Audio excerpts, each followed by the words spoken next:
रामकृष्ण हरी. पुणे ते कन्याकुमारी या सफरमधला आजचा दिवस 6वा. आम्ही निघालो आहोत मँगलोर ते थलासरी या सफरीला. सकाळ सकाळ आम्हाला भेट झाली ती IASचे सदस्य मुकुंदा गटपटले यांची. त्यांच्यासोबत न्याहारी करून आम्ही आमच्या सफरीला सुरुवात करत आहोत आणि बघूया आजचे हे कोणते कोणते आव्हान. 7 वाजले आहेत आणि आम्ही आता एंटर करत आहोत केरळमध्ये. सागर लोखंडे यांची सायकल पंक्चर. पाय दाबा पाय. Special watermelon juice. केरळमधील बेकाल फोर्ट खूपच सुंदर असा फोर्ट होता, पण आम्हाला आतमध्ये जाण्याचा योग नाही आला कारण उशीर खूप झाला होता.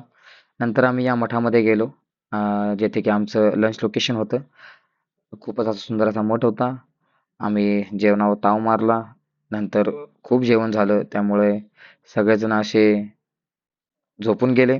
विश्वस्तांची भेट घेऊन आम्ही निघालो आणि नंतर वाटेमध्ये खूपच भूक लागल्यामुळे आम्ही भेळ खाण्याचा मोह कोणाला आवरला नाही. सगळेजण भेळेवरती तुटून पडले आणि कारण खूपच भूक लागली होती या ठिकाणी. रात्रीचे 8:30 वाजले आहेत. अजून सुद्धा आमचं डेस्टिनेशन 15 किलोमीटर लांब आहे. नमस्कार मित्रांनो, रात्रीचे 9:30 वाजलेले आहेत आणि अनएक्सपेक्टेड असा खराब रोड लागल्यामुळे जवळजवळ 70 ते 60 किलोमीटर आम्हाला खूप उशीर झाला आहे. अजून जेवण पण बाकी आहे आणि रूमवर जायचं पण बाकी आहे. सगळे थकलेले आहेत, आराम करायची पण गरज आहे. चला पोचूया लवकर. धन्यवाद. आणि आम्ही पोचलो आहोत राईस अँड रोटी या रेस्टॉरंटला. अजून रूम वरती गेलो नाही, डायरेक्ट जेवायला चालू आहे. फर्स्ट टाइम आम्ही असा करत. रात्रीचे वाजले आहेत 10:30 आणि पोचलो आहोत आमच्या डेस्टिनेशनला, पारस रेसिडेन्सी थलासरी.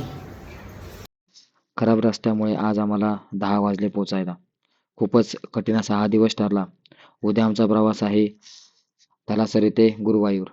चला तर बघूया उद्याचा प्रवास आमचा कसा ठरते, कोणती आव्हाने आम्हाला उद्या येत आहेत. चला बघूया तर.